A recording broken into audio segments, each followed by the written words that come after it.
afternoon, good evening. Today, my dish, I'm gonna cook sinigang na buto-buto. So, it's pork bones. Of course, we still have a little bit meat on it. So, these are all my ingredients for my sinigang. So, 3 tomatoes, 1 big onions, 1 lemon, garlic, of course, ginger, and my moringa.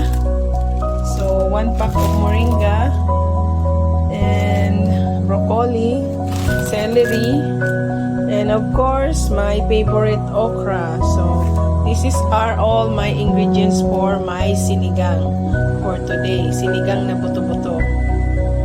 So any vegetable you can use for your sinigang. If you don't have the radish, you don't have the talong, or you don't have the sitaw or beans.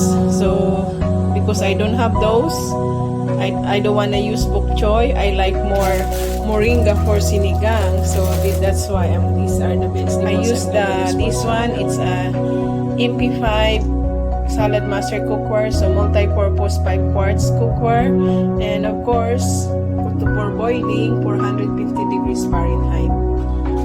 So put the lid and let it boil for at least 30 to 45 minutes. So yeah, kailangan tanggalin itong maiitim na to para mawala yung maduming dugo. So galing kasi siya sa bone, kaya kailangan tanggalin.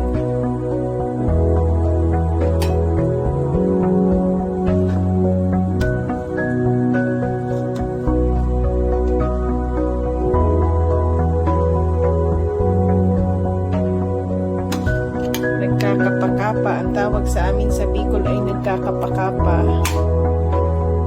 So, kailangan tanggalin yan pag kumulo na siya. Kasi lumalabas lang yan kapag kumukulo na.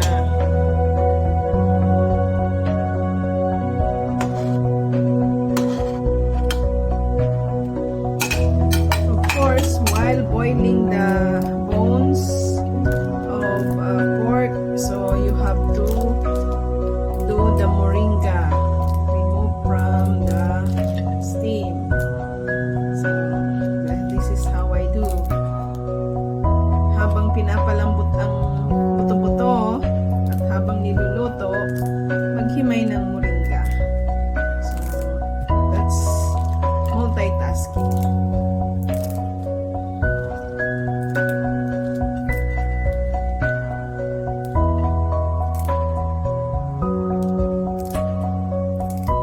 So now I'm done. I cut already the tomatoes, 3 tomatoes, and I wash already the okra, broccoli, and also the celery. I cut already the celery. That's my ginger, and then garlic, and the onions, 1 big onions, and this is the moringa. It's clicking already. So let's check it out if it's soft already after 1 hour boiling. So it's gonna get a pork. Wow, it's soft already. See, it's very soft now. So see, so now it's time to put everything. We checked it out already. It's cooked already, the pork bones. So put everything, the onions, garlic, and ginger, the tomatoes,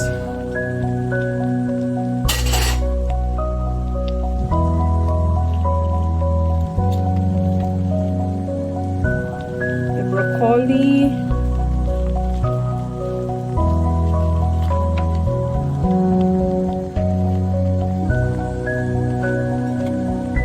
celery, and okra. Wow, it's full of vegetables. And also the moringa.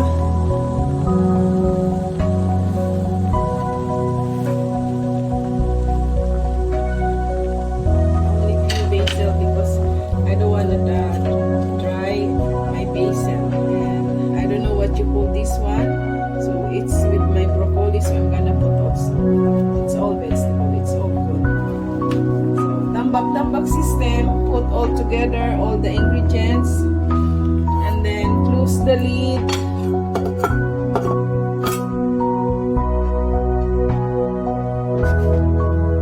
And wait for 10 minutes. When it's boiling, it's cooked already. So I have my lemon here. So this lemon, one big lemon, I'm gonna add after it's cooked already. When I'm ready. Now it's clicking already. So let's check out if it's cooked already. I think it's done already because it's 8 minutes already. So I'm just gonna turn it on. So let's get down. Wow, it's nice. Half cooked. Wow, this is what I like. The half cooked. Yeah, let's try. What's the taste?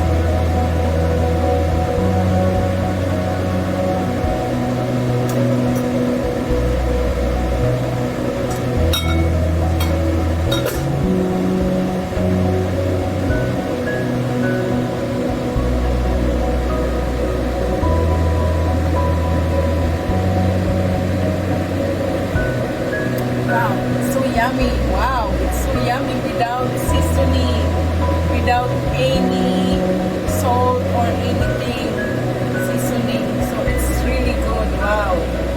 So now it's the time to put the lemon.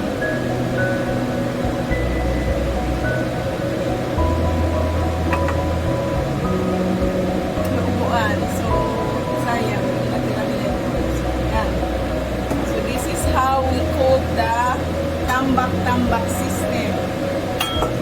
So I turned it off already. So as you can see, it's off already. So yummy. Even without lemon, so this is my sinigang. Really delicious. My sinigang na buto-buto or sour soup, pork sour soup. So this is my lunch. One big bowl of sour pork sinigang. So yummy. Ay, sarap-sarap.